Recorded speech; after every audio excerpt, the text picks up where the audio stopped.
मेरा नाम रोहन है। मेरी उम्र 15 साल है और मैं हरियाणा का रहने वाला हूँ।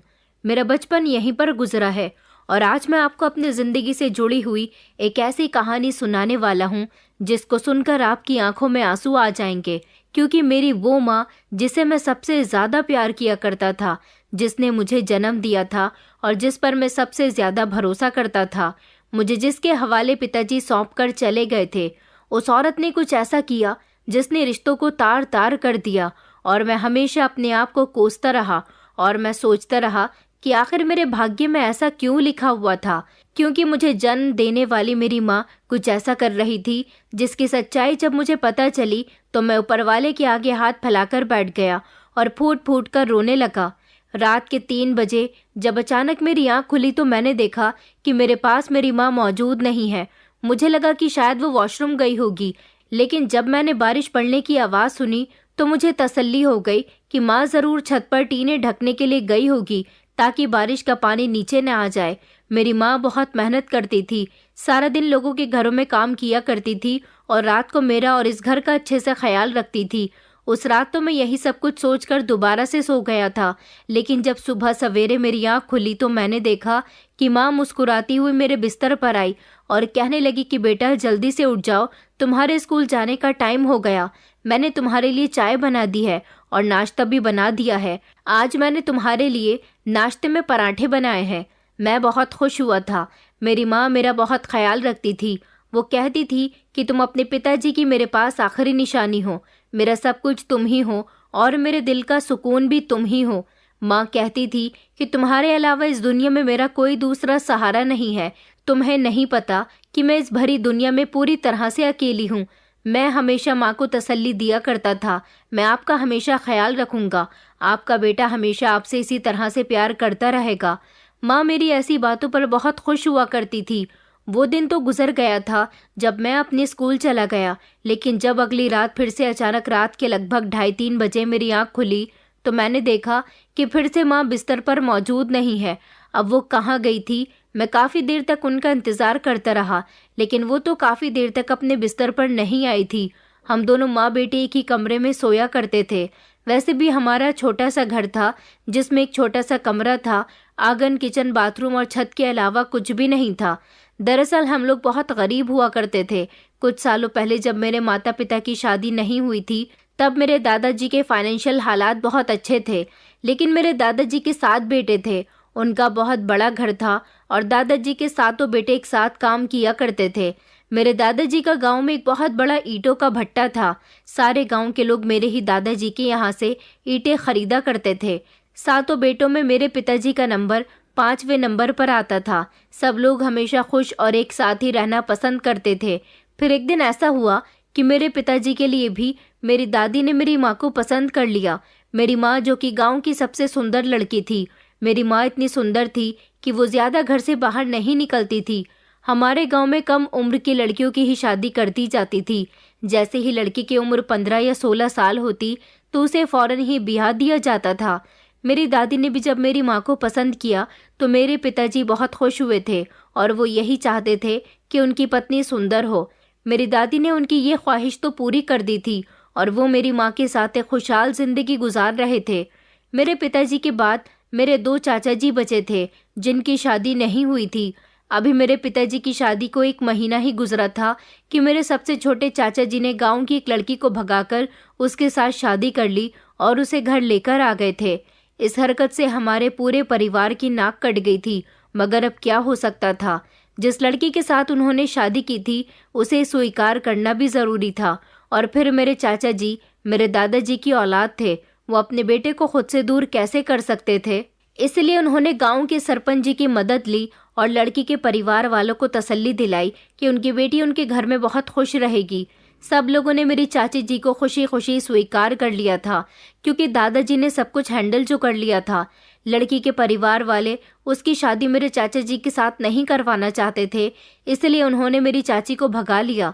चाचा की शादी का असर शायद पूरे परिवार पर बहुत बुरी तरह से पड़ा था, क्योंकि गांव वालों में अपनी इज्जत भी बनाए रखनी थी और अपने बेटों को मेरे दादाजी कहीं जाने भी नहीं देना चाहते थे।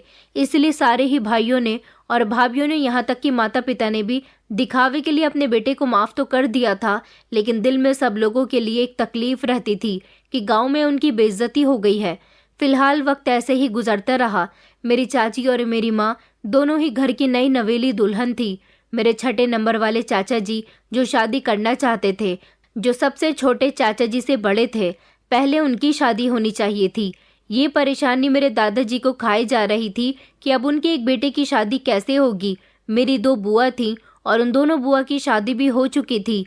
मेरी चाची ने घर के सारे लोगों का जीना दुश्वार कर दिया था। वो सब लोगों को आपस में बहुत लड़वाया करती थी और खुद साफ बच जाती थी।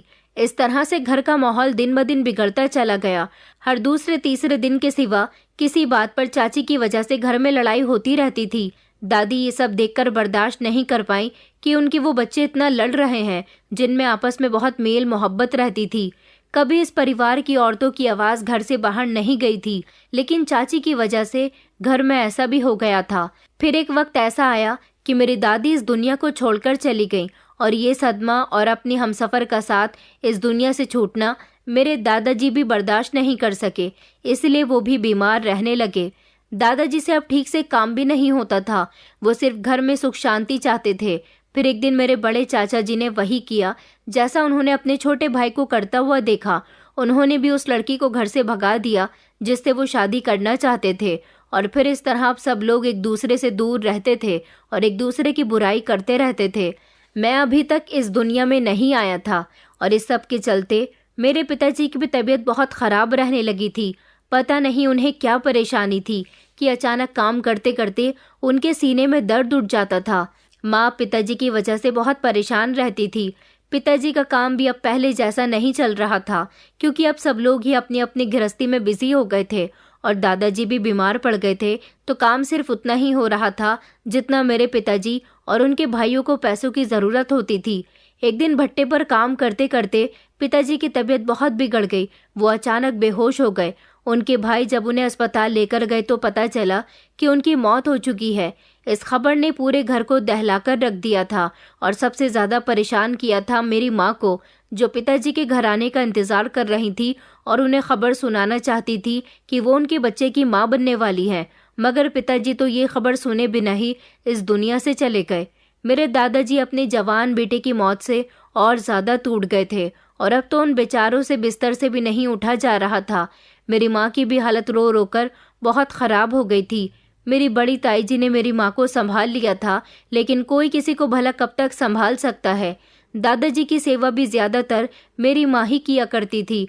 फिर दादाजी भी इस दुनिया से चले गए और फिर क्या होना था कि घर के सारे ही बड़े एक एक करके जा रहे हैं, तो सब लोग अपना अपना गुजारा अब अलग कर लेना चाहते थे। इसलिए सब लोगों ने अपने काम अलग कर लिए, अपना खाना पकाना अलग कर लिया और अपना कारोबार भी अलग कर लिया। बची मेरी माँ, जिनको पिताजी अकेला छोड़ गए, और अब तो उनके आगे औलाद भी आने वाली थी। उनकी औलाद कहीं दूसरों पर निर्भर न रहे, इसलिए सब लोगों ने मेरी माँ से दूरी इख्तियार कर ली। मेरे बड़े ताऊ जी का कहना था कि इस घर के हिस्से बंटवारे होंगे। इस तरह घर के बंटवारे हुए और फिर गांव की ही एक अमीर जमींदार ने हमारे घर को खरीद लिया। सबके हिस्से में जितने जितने पैसे आए उतने उतने पैसे लेकर सब लोग गांव में अपना अपना अलग घर बना चुके थे। बची मेरी माँ, जिनका 7वां महीना चल रहा था और ऐसी हालत में वो कुछ भी नहीं कर सकती थी। वो तो खुद गरीब परिवार से थी। वो अपने हिस्से के पैसे लेकर अपने मायके चली गई। सोचा कि बच्चे को वहीं जन्म दे देंगी। उनके माता पिता तो इस दुनिया में नहीं थे और फिर वो कम उम्र की थी। मेरी माँ को पढ़ने लिखने का बहुत शौक था, लेकिन कम उम्र में शादी होने की वजह से वो इंटर तक की शिक्षा भी कंप्लीट नहीं कर सकी थी। लेकिन दिमाग की बहुत तेज थी। वो जब अपने मायके चली गई तो वहाँ उनकी भैया भाभी ने उनको ज़्यादा नहीं समझा। वो लोग इंतज़ार कर रहे थे कि कभी अपने बेटे को जन्म दे और हम इसको इसके ससुराल से मिले पैसों का नया घर खरीद कर दें ताकि ये वहाँ अपने बेटे के साथ रहे। मगर मेरी माँ को ऐसी उम्मीद नहीं थी कि उनके भैया भाभी उनके साथ ऐसा करेंगे। फिर मैंने जन्म लिया और मेरी माँ के चेहरे पर मुस्कान आ गई थी। मुझे देखकर वो काफ़ी समय बाद हंसी थी। उन्हें नहीं पता था कि उनकी शादीशुदा ज़िंदगी इस तरह से बर्बाद हो जाएगी और उनका पूरा परिवार बिखर जाएगा। सबके साथ कोई ना कोई था, लेकिन मेरी माँ के साथ कोई नहीं था। इसलिए मुझे अपना सहारा मानते हुए वो खुशी से अपनी ज़िंदगी गुजारने लगी थी।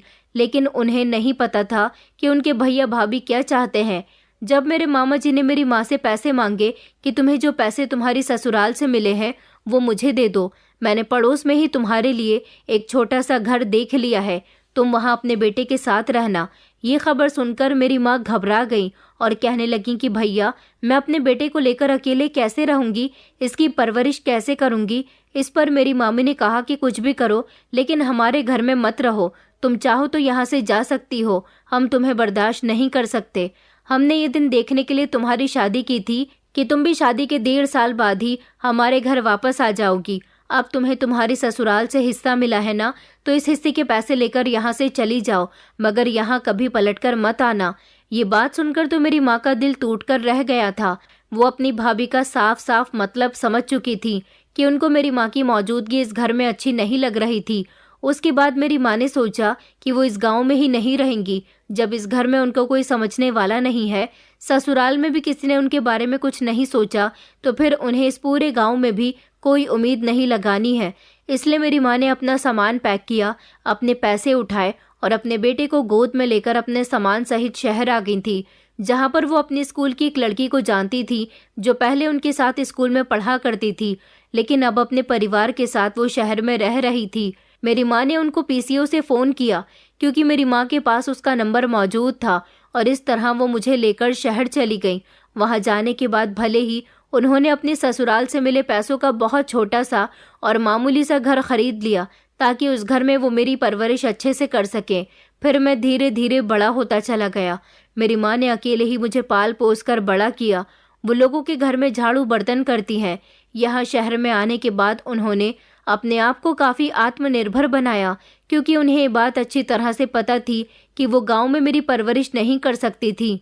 गांव में औरतों को ना तो घर से बाहर निकलने की परमिशन थी और ना ही मेरी माँ वहाँ पर कोई कामकाज कर सकती थी। मेरी माँ भले ही थोड़ी सी पढ़ी लिखी थी लेकिन बहुत समझदार थी। वो ये बात अच्छे से जानती थी कि गांव में रहते हुए वो अकेले अपने बेटे की परवरिश नहीं कर सकती, क्योंकि गांव के रीति रिवाज और गांव की मान सम्मानता को ध्यान में रखते हुए कोई भी उन जैसी अबला नारी की मदद नहीं करता, बल्कि उनको मेरी परवरिश में बहुत सारी दिक्कतों का सामना करना पड़ता। यहाँ शहर में आकर मेरी माँ वो सब कुछ कर रही थी जैसी उनकी मर्जी होती थी। मेरी परवरिश करने में उन्होंने किसी तरह की कोई कमी नहीं छोड़ी थी। यहाँ आने के बाद उन्होंने मुझे बड़ा किया, मेरे अच्छे स्कूल में एडमिशन करवाया।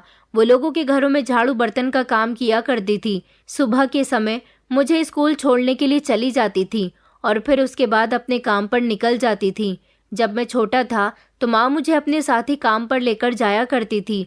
मैं अपने बचपन की बातें ज़्यादा तो नहीं जानता, मुझे ज़्यादा कुछ याद नहीं है, लेकिन जब से मैंने होश संभाला था तो अपनी माँ को बहुत परेशान देखा था और कई बार तो उनको रोते हुए भी देखा था।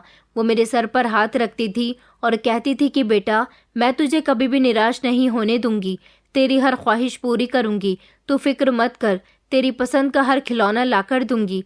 पहले उन्होंने भले ही मुझे कई सालों तक सरकारी स्कूल में पढ़ाया था, लेकिन अब उन्होंने मेरा एडमिशन प्राइवेट स्कूल में करवा दिया था और अब मैं बड़ा हुआ तो धीरे धीरे अपनी माँ की परेशानियों को भी समझने लगा था।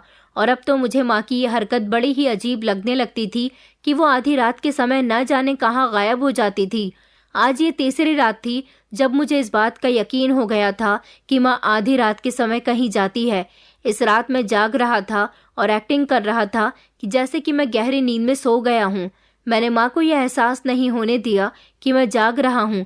फिर माँ धीरे धीरे चोरी चुप के उठने लगी तो मैंने झट से अपने मुंह से चादर हटा दी। माँ से आवाज़ लगाकर कहा कि माँ, आप कहाँ जा रही हो। माँ तो मुझे देखते ही घबरा गई और कहने लगी कि रोहन, तुम अभी तक सोए नहीं हो। माँ के चेहरे की रंगत गायब हो गई थी। मैंने कहा, माँ, मैं कल भी जाग रहा था और परसों भी जाग रहा था, मगर मैंने देखा कि आप बिस्तर पर मौजूद नहीं थी और कल तो आप पूरे घर में ही मौजूद नहीं थी। तब मुझे यकीन हो गया कि आप रोज़ रात को कहीं न कहीं जा रही हो और यही जानने के लिए मैं आज रात सोया नहीं था। माँ, क्या हुआ है, आप कहाँ जा रही थी। माँ ने मेरी बात का जवाब नहीं दिया। कहने लगी कि बेटा, तुम सो जाओ, बस मुझे एक ज़रूरी काम है, मैं बस बाहर आंगन तक ही जा रही हूँ, मैं अभी आती हूँ। उन्होंने अपने सर पर पल्लू रखा और अपना मुंह छुपाती हुई कमरे से बाहर निकल गई। मैं कमरे की खिड़की में आकर खड़ा हुआ तो मैंने देखा कि माँ मेन गेट खोलकर घर से बाहर चली गई है। इसका मतलब माँ मुझसे झूठ बोल रही थी कि उनको आंगन में कोई काम नहीं है, बल्कि वो तो घर से बाहर गई हैं। और अब ऐसा मैं सिर्फ एक रात ही नहीं बल्कि हर रात देखने लगा था। माँ खामोशी से उठती और घर से बाहर चली जाती थी। आखिरकार मेरी माँ घर से बाहर क्यों जाया करती थी? ऐसी भी क्या बात थी? भले ही मेरी उम्र 15 साल थी, लेकिन मैं काफ़ी कुछ जानता था। मैं जवान हो रहा था। अपनी माँ को आधी रात के समय घर से बाहर जाते देखना मुझे बिल्कुल अच्छा नहीं लग रहा था। ऊपर से वो माँ जो बूढ़ी न हो बल्कि बेहद जवान और सुंदर थी, जिनकी मोहल्ले के सारे ही लोग तारीफ किया करते थे। हर कोई मुझसे यही कहता था कि तुम्हारी माँ बहुत सुंदर है। ये सब जो भी चल रहा था बिल्कुल भी ठीक नहीं था। मुझे इस बात का पता लगाना था कि आखिर मेरी माँ कर क्या रही है। वो मुझे जितना बच्चा समझ रही थी, मैं उतना भी ना समझ नहीं था। सही और गलत में फ़र्क बहुत अच्छे से जानता था। उस रात में माँ के घर आने तक जागता रहा, उनका इंतज़ार करता रहा। 1 घंटे के बाद मेरी माँ घर के अंदर आ गई थी। मैं चादर में मुंह डालकर लेटा हुआ था। माँ को यही लगा कि मैं सो चुका हूँ, लेकिन मैं जाग रहा था। माँ का हुलिया देखकर तो मैं चौंक उठा। माँ के पूरे कपड़ों पर गीली मिट्टी लगी हुई थी और वो हाथ में ढेर सारे पैसे पकड़े हुए थे। माँ वॉशरूम में चली गई और मैं हैरान होकर सोचने लगा कि माँ को इतने सारे पैसे कहाँ से मिले। इतने सारे पैसे तो वो जहाँ लोगों के घरों में झाड़ू बर्तन करने जाती है, वहाँ से भी लेकर नहीं आती। और वो इस समय कहाँ से आ रही हैं जो उनके कपड़ों पर मिट्टी लगी हुई है। मैं चुपचाप लेटा हुआ अपनी माँ की कार्यवाही देख रहा था। वो वॉशरूम से बाहर निकल कर आई और अपनी अलमारी में पैसे रखकर उसको ताला लगा दिया और अपनी जगह जाकर लेट गई। मैंने जाहिर नहीं किया कि मैं सब कुछ देख चुका हूँ। बाकी की सारी रात मेरी ये सोचकर निकल गई कि माँ आखिर रोज रात को जाती कहाँ है। अगले दिन मैंने फैसला लिया कि मैं पता करके ही रहूँगा। रात होते ही जैसे ही फिर से हमारे सोने का समय आया, तो लगभग आधी रात के समय माँ फिर से अपने आप को एक चादर में लपेटकर घर से निकल गई और उन्होंने अपना चेहरा भी छुपा लिया था। मैं गहरी नींद में सोने की एक्टिंग कर रहा था ताकि उन्हें किसी तरह का शक न हो। जैसे ही माँ घर से बाहर निकली, मैं भी उनके पीछे पीछे चल दिया। माँ तो बस अपना मुंह छुपाकर मगन सी चलती जा रही थी।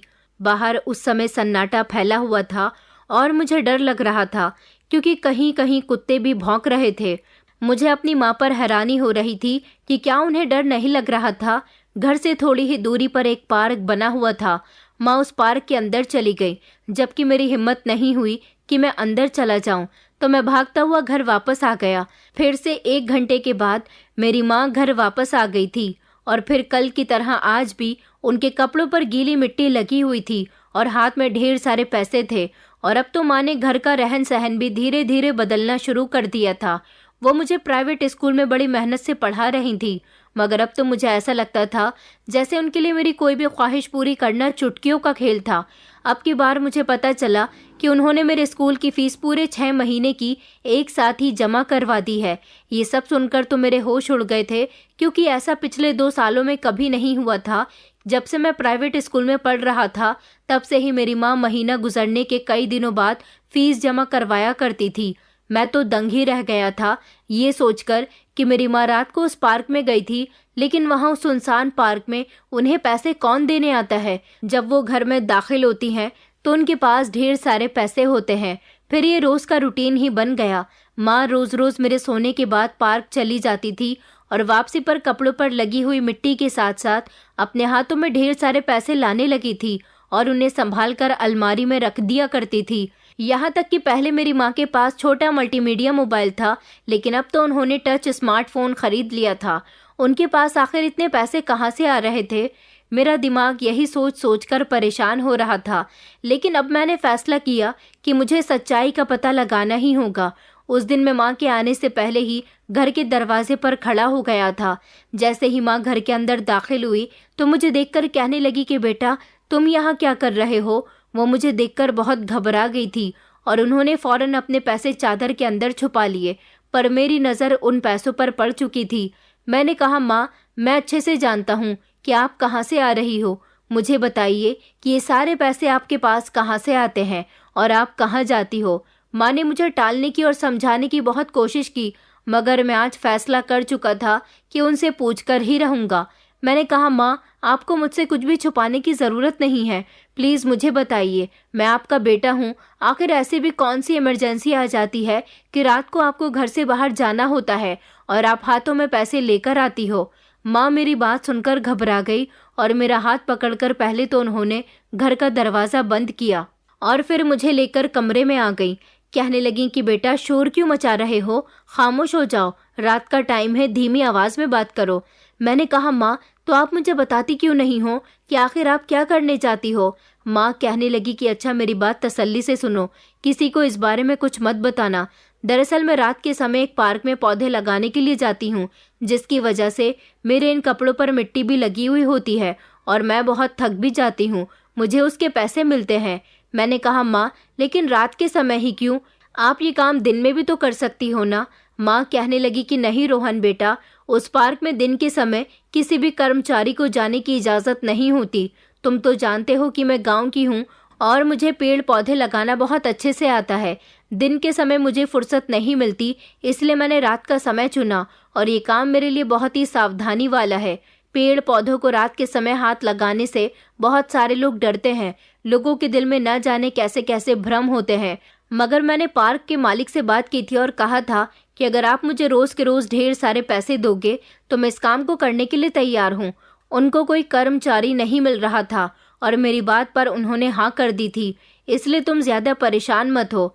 माँ की बातों पर मैंने आंखें बंद करके यकीन कर लिया था और अब मैं समझ गया था कि मेरी माँ कोई गलत काम नहीं कर रही थी। वो तो पार्क में रात के अंधेरे में पेड़ पौधे लगाने जाया करती थी और उनका ख्याल रखा करती थी। मैं खुश रहने लगा था और अपना ज़्यादा से ज़्यादा ध्यान पढ़ाई पर लगा रहा था। लेकिन एक दिन मैं हैरान तब हुआ था जब मैं अचानक दोपहर के समय आ गया। दिन के 8 बजे से लेकर शाम के 7 बजे तक मैं ज़्यादातर अपनी पढ़ाई में ही लगा रहता था, क्योंकि 8 बजे मैं स्कूल जाया करता था और वहाँ से जब मेरा स्कूल ऑफ होता तो मैं ट्यूशन के लिए चला जाता था। उसके बाद जब वहाँ से वापस आता तो अपनी फ़ुटबॉल की प्रैक्टिस करने के लिए चला जाता था। वहाँ से मैं फ्री होकर 7 बजे तक अपने घर आया करता था। तब तक मुझे माँ घर में ही मिलती थी और मेरे लिए खाना तैयार कर दिया करती थी, क्योंकि मैं घर आते ही सबसे पहले खाना खाया करता था। दोपहर का लंच तो वो मुझे सुबह ही दे दिया करती थी। मैं हाई स्कूल में था और पढ़ाई में बहुत अच्छा था। संडे की छुट्टी हो या फिर मेरी किसी त्योहार की छुट्टी हुआ करती थी तो माँ भी मुझे छोड़कर कहीं नहीं जाती थी, सारा दिन घर में मेरे साथ ही होती थी। लेकिन उस दिन मेरी तबीयत ठीक नहीं थी और मैं स्कूल की छुट्टी होने के बाद ही घर वापस आ गया था। मैं हैरान रह गया था कि उस समय घर में माँ मौजूद थी। माँ भी मुझे देखकर हैरान रह गई और पूछने लगी कि बेटा तुम इतनी जल्दी घर कैसे आ गए। मैंने माँ से कहा कि मेरी तबीयत ठीक नहीं है, लेकिन आप क्या कर रही हो, आज आप काम पर क्यों नहीं गई। माँ कहने लगी कि बेटा मेरी भी तबीयत ठीक नहीं है, चलो हम दोनों डॉक्टर के यहाँ चलते हैं। उस दिन तो बात जैसे तैसे ख़त्म हो गई थी, लेकिन उसके बाद 1-2 बार और मैंने अपनी माँ पर नज़र रखी तो मुझे पता चला कि अब वो दिन में किसी काम पर नहीं जा रही है, बल्कि सारा दिन घर में ही होती है। लेकिन रात को उनका घर से निकलना अभी भी जारी था। एक दिन मैंने अपनी माँ को किसी से फ़ोन पर बातें करते हुए सुना।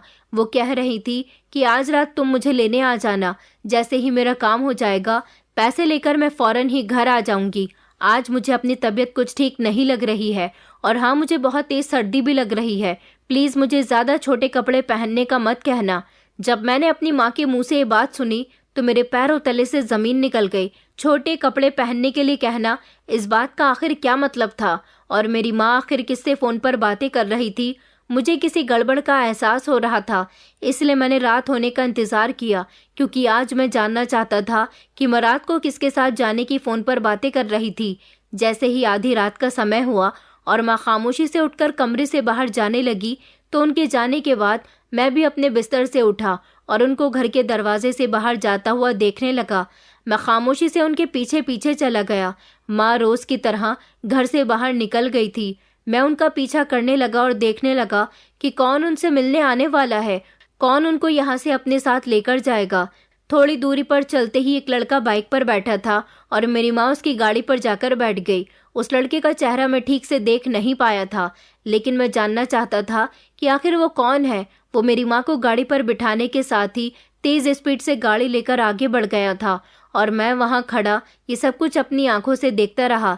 मैं उल्टे कदमों अपने घर को वापस आ गया था। बिस्तर पर लेटकर काफ़ी देर तक सोचता रहा कि आखिर वो लड़का कौन था। जो कुछ आज मैंने अपनी आंखों से देखा वो यही है कि मेरी माँ के इस लड़के के साथ अफेयर चल रहा है। तभी तो मेरी माँ को मैंने मोबाइल पर बात करते हुए देखा है। यहाँ तक कि मेरी माँ काफ़ी देर तक मोबाइल का इस्तेमाल भी करती रहती थी, मगर मैंने इस बात पर कभी ध्यान नहीं दिया। क्या इस उम्र में मेरी माँ को ये सब करना चाहिए था? मैं ये सब सोचते सोचते सो गया था। सुबह जैसे ही मेरी आँख खुली तो माँ बिस्तर पर लेटी हुई थी। उनकी तबीयत ठीक नहीं थी। मेरा अपनी माँ से बात करने का बिल्कुल भी मन नहीं कर रहा था। अब मैंने माँ पर कड़ी निगरानी शुरू कर दी थी। मैं हमेशा उन पर नज़र डालता रहता था और देखता था कि वो कब किससे फ़ोन पर बातें कर रही हैं, कब क्या कर रही है और कब कहाँ जा रही है। इस सब में मुझे ये पता चला था कि मेरी माँ जो पहले लोगों के घरों में काम किया करती थी, उन्होंने अब घर से बाहर जाना छोड़ दिया था। वो किसी के घर जाकर कोई काम काज नहीं करती थी। हाँ, लेकिन रात को वो अभी भी जाया करती थी और वहाँ से आने के बाद उनकी हालत बहुत ख़राब होती थी। उनके कपड़ों पर मिट्टी लगी हुई होती थी, यहाँ तक कि हाथों में ढेर सारे नोट भी होते थे। इतने नोट इंसान एक हफ्ते में नहीं कमाता जितने मेरी माँ एक घंटे में कमा रही थी। अब मुझे समझ आ गया था कि वो कोई कामकाज नहीं करती थी, बल्कि इस लड़के से ही मिलने के लिए जाती होगी, तभी तो वो उनको उनकी कीमत देता होगा। ये सब सोचकर मुझे बेहद अफसोस हो रहा था और मन ही मन अपनी माँ पर गुस्सा भी आ रहा था। इसका मतलब साफ साफ यही था कि मेरी माँ का अफेयर इस लड़के से था और वही उनको पैसे दिया करता था। काफ़ी दिनों से मैं अपनी माँ की यह हरकत बर्दाश्त कर रहा था कि वो रात को मुझे छोड़कर एक घंटे के लिए उस लड़के के पास चली जाती थी। यहाँ तक कि वो तो उसके साथ काफ़ी देर तक फ़ोन पर भी चैटिंग करती रहती थी। मुझे ये बात बिल्कुल भी अच्छी नहीं लग रही थी। मैं भी क्या करता? माँ ज़्यादातर अपने मोबाइल में ही बिजी रहती थी और मैं समझ जाता था कि उनका ध्यान मोबाइल में सबसे ज़्यादा किसकी वजह से गया हुआ है। माँ ने मुझे भी टच फ़ोन ख़रीद कर दे दिया था क्योंकि मुझे पढ़ाई में उसकी ज़रूरत थी, लेकिन माँ की ऐसी हरकतों की वजह से मेरा ध्यान धीरे धीरे अपनी पढ़ाई से हटता जा रहा था और मैं बस यही सोचता रहता था कि आखिर मेरी ज़िंदगी का क्या होगा। क्या माँ उस लड़के के साथ दूसरी शादी कर लेंगी? क्योंकि मैंने देखा है बहुत सी माएँ जब दूसरी शादी करती हैं तो अपने बच्चों को छोड़ देती हैं। क्या मेरी माँ भी इस इंसान से शादी करना चाहती थी? क्योंकि अफेयर का मतलब मैं यही समझता था। मैं बहुत परेशान रहने लगा था और गुमसुम सा रहता था। एक दिन मैंने अपनी माँ से दो टूक बात करने का फैसला कर लिया था और अब की बार मैं अपनी माँ को रंगे हाथों पकड़ना चाहता था, लेकिन कैसे? फिर कुछ दिनों बाद मेरे स्कूल में फुटबॉल मैच था जिसके लिए मुझे अपने स्पोर्ट शूज़ लेकर आने थे, लेकिन माँ से तो मेरी कोई भी बात करने की हिम्मत नहीं हो रही थी और ना ही मन कर रहा था कि मैं उनसे कुछ कहूँ, क्योंकि जब इंसान की हकीकत हमें पता चल जाती है तो तब हमें उससे बात करने में दिलचस्पी नहीं रहती। इसलिए मैं मार्केट ना जाकर खुद ही सोचने मोबाइल लेकर बैठ गया और सोचने लगा कि ऑनलाइन शॉपिंग कर लेता हूँ, स्पोर्ट शूज़ घर बैठे ही मंगवा लेता हूँ। मैंने अपने मोबाइल में ऑनलाइन शॉपिंग ऐप को ऑन किया और फिर मैं उसमें स्पोर्ट शूज़ तलाश करने लगा। मुझे स्पोर्ट शूज़ तो पसंद आ गए थे। फिर मैंने सोचा कि अपने लिए ज़रूरत का थोड़ा बहुत सामान और मंगा लेता हूँ, क्योंकि माँ के पास तो अब अपने बेटे के लिए फुर्सत ही नहीं होती थी और मेरी माँ अलमारी में पैसे भी रख दिया करती थी और उन्होंने मुझसे कह रखा था कि तुम्हें जितने पैसों की ज़रूरत हो तुम अलमारी से निकाल कर इस्तेमाल कर सकते हो। मैं और भी बाकी का सामान ऑनलाइन शॉपिंग करने के लिए देख रहा था, लेकिन अचानक शॉपिंग ऐप इस्तेमाल करते करते मेरी नज़र एक ऐसी चीज़ पर गई जिसने मुझे उसे गौर से देखने पर मजबूर कर दिया था। मेरी आंखें फटी की फटी रह गई थी और फिर जब मैंने आगे भी इस चीज़ की जांच पड़ताल की तो मेरी आंखों के सामने एक ऐसा हैवानियत भरा सच आता गया जिसको देखकर मेरा मन कर रहा था कि मैं अपनी जान ले लूं या फिर अपनी माँ को जान से मार दूं। क्योंकि ऑनलाइन शॉपिंग करते समय ऐप में कुछ प्रोडक्ट्स का एडवर्टीजमेंट करती हुई मेरी माँ के फ़ोटो थे जिसमें उन्होंने कुछ ऐसे गलत कपड़े पहने हुए थे जिनको देखकर मेरी आंखें शर्म से झुक गई थी। ये बात हकीकत थी कि मेरी माँ बेहद सुंदर थी, लेकिन वो अपनी सुंदरता का गलत फ़ायदा उठा रही थी। आज तक मैंने कभी ऑनलाइन शॉपिंग नहीं की थी, लेकिन अब मेरी मजबूरी थी और इसी मजबूरी के तहत मुझे मेरी माँ की सच्चाई के बारे में पता चल गया था। उनकी ये हरकत मुझे बिल्कुल भी अच्छी नहीं लग रही थी। उन्होंने अंडरगारमेंट्स पहने हुए थे जिनके फ़ोटोज़ ऐप पर अपलोड थे और वो उनको पहनकर उनकी एडवर्टीजमेंट कर रही थी। यहाँ तक कि सिर्फ अंडरगारमेंट्स ही नहीं बल्कि कुछ ऐसे डीप नेक की ड्रेसेस और कुछ ऐसे गंदे कपड़े और भी थे जिसमें उनके बहुत सारे फ़ोटो ऑनलाइन शॉपिंग ऐप पर पड़े हुए थे। ये सब देखकर मेरा गुस्सा काबू में नहीं रह पाया और अब मैं घर जाकर अपनी माँ से अच्छी तरह से बात करने वाला था। मैं गुस्से की हालत में जैसे ही घर पहुँचा तो देखा कि माँ हर रोज की तरह अपने मोबाइल में बिजी थी। मैंने एक ही झटके से माँ का फोन छीनकर जमीन पर पटक दिया और कहा कि आखिर आप ये क्या कर रही हो। माँ कहने लगी कि बेटा ये क्या हरकत है तुम्हारी, ये तुम मुझसे किस तरह से बातें कर रहे हो और तुमने मेरा मोबाइल तोड़ दिया। माँ फौरन ही अपने मोबाइल की तरफ जाने लगी थी उसे उठाने के लिए, लेकिन मैंने उनका हाथ पकड़कर उन्हें झटक दिया और कहा कि आखिर आप क्या करती फिर रही हो। माँ कहने लगी, ये तुम्हें क्या हो गया है रोहन, क्यों इतना गुस्सा कर रहे हो। मैंने फौरन ही अपना मोबाइल निकाला और माँ से कहा, आप मेरे गुस्से की वजह जानना चाहती हो ना, तो ये लीजिए, ये सब क्या है। मैंने माँ को उनकी हकीकत दिखाई तो उन्होंने शर्मिंदा होकर नज़र झुका ली थी।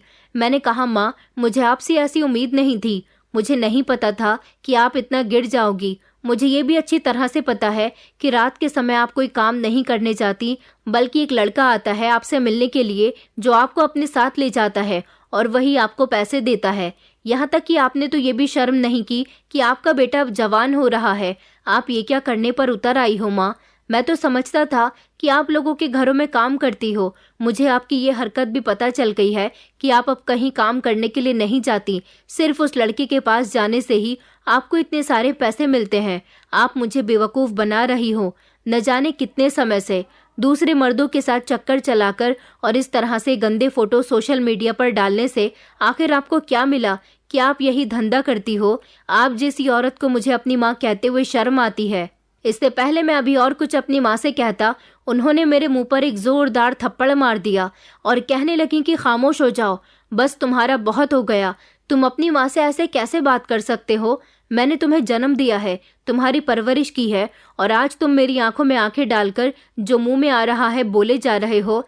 मैंने कहा, हाँ मैं ऐसे ही बोलूँगा, क्योंकि आखिर आपने ऐसा क्या, मेरी कोई इज्जत नहीं है। ये तो अच्छा हुआ कि किसी को मेरे स्कूल में ये नहीं पता कि ये औरत मेरी माँ है, लेकिन आने वाले समय में लोगों को ये सब कुछ पता चल जाएगा तो मेरी कितनी बेइज्जती होगी। माँ कहने लगी कि बस खामोश हो जाओ, मैं अब तुम्हारी बकवास और नहीं सुनूंगी। माँ रोते हुए मेरे करीब आई, उन्होंने मेरे गाल को सहलाया तो मैंने उनका हाथ झटक दिया। माँ कहने लगी कि बेटा बस अब मैं तुम्हें सच्चाई बता देती हूँ, क्योंकि अब तुम काफ़ी बड़े हो गए हो और इस तरह की बातें भी करने लगे हो।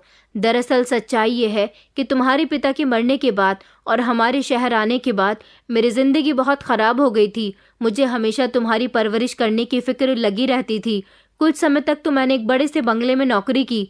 वहाँ पर एक बूढ़ी औरत रहा करती थी जो उस बंगले की मालकिन थी। जब तुम 6 साल के थे तब तक मैं वहाँ पर नौकरी करती रही और उन्होंने मेरा बहुत साथ दिया था। उनका एक जवान बेटा था जो अमेरिका में नौकरी करता था। मालकिन हमेशा मुझसे कहती थी कि तुम मुझे कभी छोड़कर मत जाना।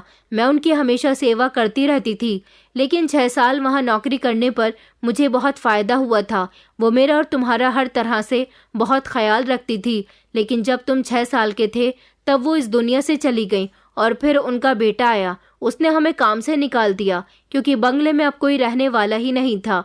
उसके बाद मैं पूरी तरह से अकेली रह गई थी। समझ नहीं आता था कि मैं क्या करूं। मैंने कहीं और काम तलाश करना शुरू किया, मगर मुझे इतने पैसे कोई नहीं देता था जितने पैसे मुझे मालकिन दिया करती थी। उनके दिए हुए पैसों से मेरा बहुत अच्छे से गुजारा हो जाता था। मैं तुम्हारा भी ख्याल अच्छे से रख लिया करती थी।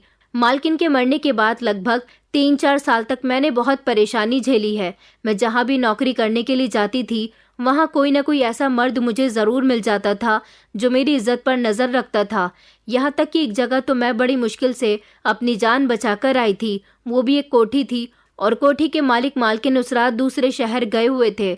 मैं तुम्हारे साथ वहाँ पर मौजूद थी और वहाँ के हर काम को देख रही थी, लेकिन मालिक मालकिन का जवान बेटा था। उसने अपने दोस्तों को घर में पार्टी के लिए बुलाया हुआ था। उसकी नज़र जैसे ही मुझ पर गई उसने मुझे तो दबोच लिया और अपने दोस्तों के साथ मुझे कमरे में लेकर चला गया। वो सब मिलकर मेरी इज्जत खराब करना चाहते थे, लेकिन मैंने बड़ी हिम्मत और साहस के साथ वहाँ से भागने की कोशिश की तो मैं सही सलामत वहाँ से भाग आई थी और तुम्हें भी घर ले आई थी। मैं घर आकर बहुत रोई थी, क्योंकि मैं जहाँ भी नौकरी करने के लिए जाती थी वहाँ कोई ना कोई एक ऐसा भेड़िया ज़रूर होता था जो मेरी खूबसूरती को नोच डालना चाहता था। आखिर मैं कब तक लोगों की नज़रों से बचती। मेरी ज़िंदगी नर्क बन गई थी। कुछ लोग मुझसे कहते थे कि तुम दूसरी शादी कर लो, मगर मुझे तुम्हारी परवरिश की बहुत चिंता थी। मैं तुम्हारी खातिर दूसरी शादी नहीं करना चाहती थी। मैंने सुना था कि दूसरी शादी जो लोग करते हैं वो खुद तो ठीक रहते हैं मगर उनके बच्चों की ज़िंदगी बर्बाद हो जाती है।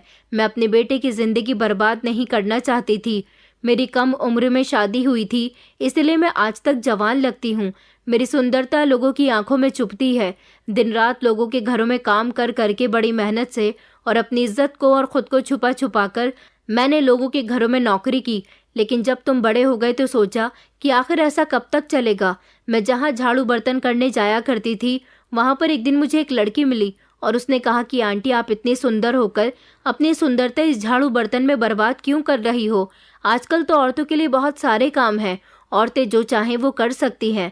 मैंने कहा, बेटा, गरीब इंसान झाड़ू बर्तन के अलावा कुछ नहीं कर सकता। उसने कहा कि नहीं आंटी, ऐसा कुछ नहीं है। अगर इंसान मेहनत करना चाहे तो सब कुछ हो सकता है। उसने मुझे अपने एक दोस्त का कार्ड दिया और कहा कि आप इस एड्रेस पर चली जाना।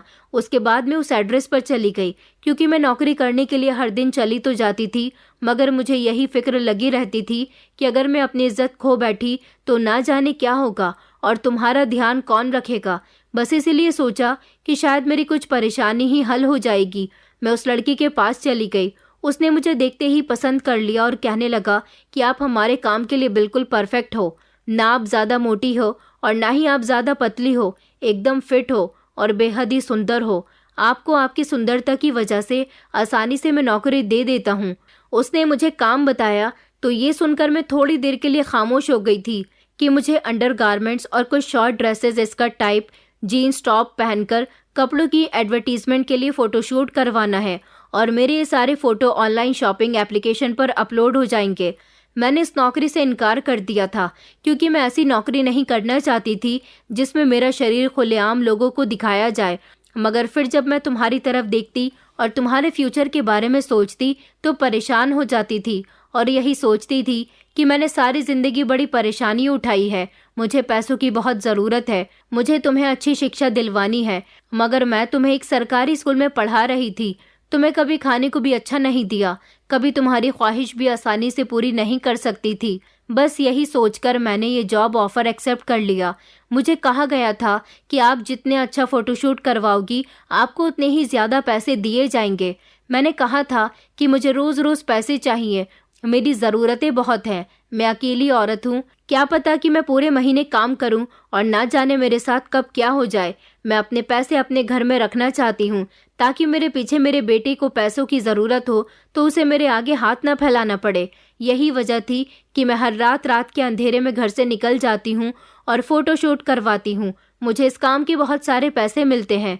बेटा, इन 2 सालों में मैंने सब कुछ बदल कर रख दिया और मुझे ऐसा लगता है कि हमारी ख्वाहिशें पूरी होती हैं। और तुम्हें क्या लगता है कि मेरा किसी लड़के के साथ अफेयर चल रहा है? नहीं, मेरा अफेयर नहीं चल रहा। मैंने उस दिन तो तुमसे झूठ बोला था कि मैं पार्क में पौधे लगाने के लिए गई थी। दरअसल पार्क वाले रास्ते से अगर मैं जाती हूँ तो वहाँ से मुझे मेरा स्टूडियो करीब ही पड़ता है। दिन के समय में इसीलिए नहीं जाती थी क्योंकि मैं तुम्हें यही जताना चाहती थी कि मैं अभी भी लोगों के घरों में झाड़ू बर्तन ही करती हूँ। तुम्हारे सो जाने के बाद मैं चली जाती थी। एक दिन मुझे शक हुआ कि तुम थोड़े थोड़े जागते रहते हो, इसलिए मैंने अपने कपड़ों पर गीली मिट्टी लगाकर आना शुरू कर दिया ताकि कभी मैं पकड़ी जाऊं तो तुम्हें बता सकूं कि मैं पार्क में पेड़ पौधे लगाती हूं। और वो लड़का मेरा कैमरामैन है जो मेरा फ़ोटो शूट करता है, उसका घर भी यहाँ से करीब है। कभी कभी मैं उसके साथ गाड़ी पर चली जाती हूँ। बेटा, मैं कोई गलत काम नहीं करती। तुम खुद बताओ, जब मैं इज्जत से अपने आप को ढककर दूसरों के घरों में काम करने जाती थी तब भी मुझे लोग ऐसी नज़रों से देखते थे जैसे मेरी इज्जत को ख़राब कर डालेंगे। ऐसी हालत में भी मैं अपने आप को बड़ी मुश्किल से बचाया करती थी। लेकिन अब तो मैं बंद कमरे के अंदर ऐसे कपड़े पहनकर फ़ोटो शूट करवाती हूँ, मेहनत करती हूँ और ये सब कुछ तुम्हारी खातिर करती हूँ। तो बताओ इसमें क्या गलत है? मैंने ये सब कुछ तुम्हारी परवरिश के लिए किया ताकि तुम्हें एक अच्छी परवरिश और अच्छी ज़िंदगी मिल सके, तुम्हारा फ्यूचर बदल सके। मैं नहीं चाहती कि जैसे दिन मैंने गुजारे हैं आगे चलकर तुम और तुम्हारा परिवार भी किसी ऐसे ही हालातों का सामना करे। इतना कहकर माँ फूट फूट कर रोने लगी थी। मैं भी शर्मिंदा हो गया था।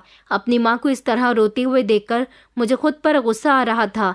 मैंने अपनी माँ से हाथ जोड़कर माफ़ी मांगी और कहा कि माँ, मुझे माफ़ कर दो। मेरे दिल में जितने भी शक थे आज दूर हो चुके हैं। मैंने अपनी माँ से माफ़ी मांगी तो उन्होंने फ़ौरन ही मुझे माफ़ कर दिया था। मेरी माँ ने सच में मेरे लिए बहुत कुछ किया था। माँ ने मुझे अपने सीने से लगाया और प्यार किया। मैंने माँ से कहा था कि माँ, मैं खूब मेहनत करूँगा और आपने सारी ज़िंदगी अपने बेटे के लिए बहुत मेहनत की है, फिर आपका बेटा मेहनत करेगा और आप घर में आराम करोगी। मेरी माँ मेरी बात सुनकर बहुत खुश हुई थी। उन्होंने मुझे आशीर्वाद दिया था और मेरे लिए बहुत सारी प्रार्थना कर रही थी। मैंने अपनी पढ़ाई पर खूब ध्यान दिया। मैं किसी भी तरह कामयाब होना चाहता था। 3 साल तक और मेरी माँ ने ये काम किया और फिर उसके बाद जब मैं 18 साल का हो गया तो मैंने अपनी पढ़ाई जारी रखी और बच्चों को घर घर जाकर फ्री टाइम में ट्यूशन भी पढ़ाने लगा। मुझे अपनी माँ पर बहुत गर्व है जिसने इस तरह से मेरी परवरिश की। अब भले ही हमारे पास पहले जितने पैसे नहीं आते, लेकिन मैंने सोच लिया है कि मैं अपनी माँ से कोई काम नहीं करवाऊंगा। अब उनको अपनी ज़िंदगी में आराम की ज़रूरत है। आप लोग मेरे लिए प्रार्थना कीजिए कि मैं एक कामयाब इंसान बन जाऊं और अपनी माँ का हमेशा ख्याल रख सकूं। दोस्तों, उम्मीद करती हूँ आपको हमारी कहानी पसंद आई होगी। कहानी पसंद आई है तो वीडियो को लाइक करें, चैनल पर नए हैं तो चैनल को सब्सक्राइब करें और हाँ, नोटिफिकेशन बेल को ज़रूर दबाएं ताकि अगली अपडेट सबसे पहले आपको मिले।